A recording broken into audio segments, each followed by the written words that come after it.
साथियों, अपील है कि जो दूर से हम लोगों को देख रहे हैं, थोड़ा हम लोगों के करीब आप लोग आ जाइए।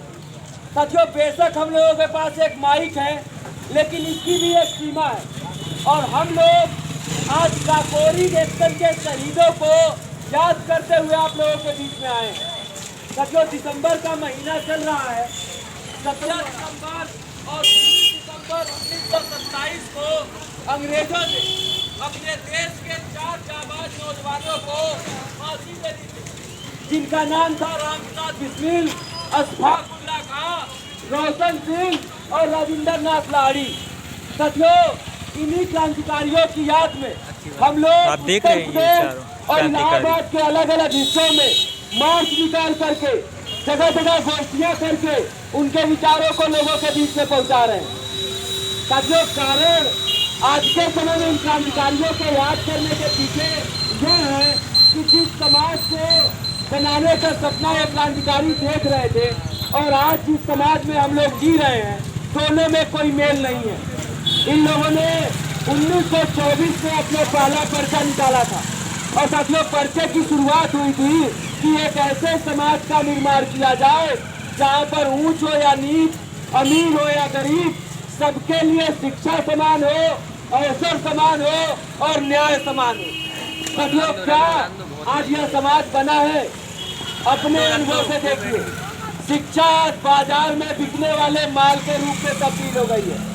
इलाहाबाद विश्वविद्यालय, जहाँ पर इन इलाकों से जो खेतों में काम करने वाले मजदूरों किसानों के बेटे बेटियां हैं, आकर के किसी तरीके से BA MA की डिग्री हासिल कर ले रहे थे। साथियों, उन लोगों के लिए अचानक से 4 गुना फीस बढ़ा दी गई है। अब यह बहुत मुश्किल है कि आम घरों से आने वाले लड़के यहाँ पर पढ़ाई कर पाए। नई शिक्षा नीति ला करके को ही धीरे धीरे में बेचा जा रहा है। सरकार का कहना है कि अब विश्वविद्यालय अपना खर्च खुद से जुटाए। अब सोचिए, विश्वविद्यालय अपना खर्च कहाँ से जुटाएगी? फीस बढ़ा करके जुटाएगी। और आज जब फीस बढ़ेगा तो सबसे ज्यादा दिक्कत उन्हीं घरों के बच्चों को होगी, रोज कुआं खोदते हैं, रोज पानी पीते हैं। दूसरी बात, इन क्रांतिकारियों ने कहा था कि एक ऐसा समाज बनाया जाए जहाँ पर अवसर सबको समान मिले, जहाँ पर सबके लिए रोजगार की व्यवस्था हो। आज हमारे देश में 34 करोड़ के आसपास नौजवान सड़कों पर बेरोजगारी में धक्के खा रहे हैं। नौकरियाँ न तो पब्लिक सेक्टर में निकल रही है और न ही प्राइवेट सेक्टर में निकल रही है। अब सोचिए कि 1990-91 के बाद से ही हमारे देश में जो सरकारी विभाग थे, सारे सरकारी विभागों को धीरे धीरे प्राइवेट हाथों में बेचा जाने लगा।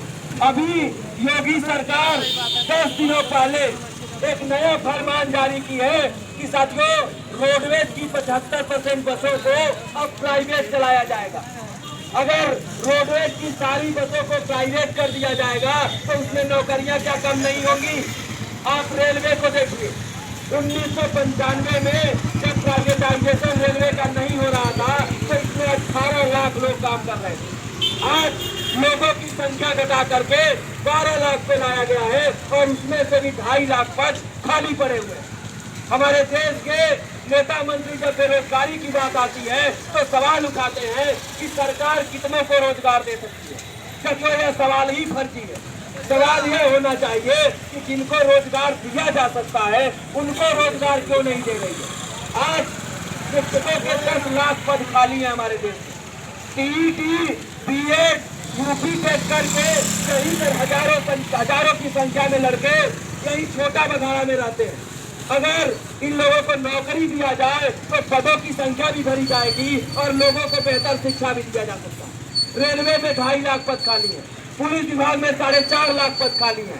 साथियों, पूरे देश भर में अगर मिला लिया जाए केंद्र और राज्य के विभागों में तो लगभग 60 लाख के आसपास पद खाली है, लेकिन इन पदों पे भर्ती नहीं की जा रही है। इन तमाम पदों को खत्म किया जा रहा है। ठेके पे भर्तियां हो रही हैं, संविदा पे भर्तियां हो रही हैं, और अब तो सेना में भी 4 साल की वैकेंसी आई है। अब अग्निवीर काल आएंगे, कोई बैंक वीर काल आएगा, कोई शिक्षा वीर काल आएगा, और इन तमाम वीर के पीछे छात्र नौजवानों की जिंदगी को बर्बाद कर दिया जाएगा। 7 साल, 8 साल, 10 साल तैयारी करने के बाद 4 साल की नौकरी। अब सोचिए कि वो छात्र नौजवान कहाँ जाएंगे 4 साल के बाद।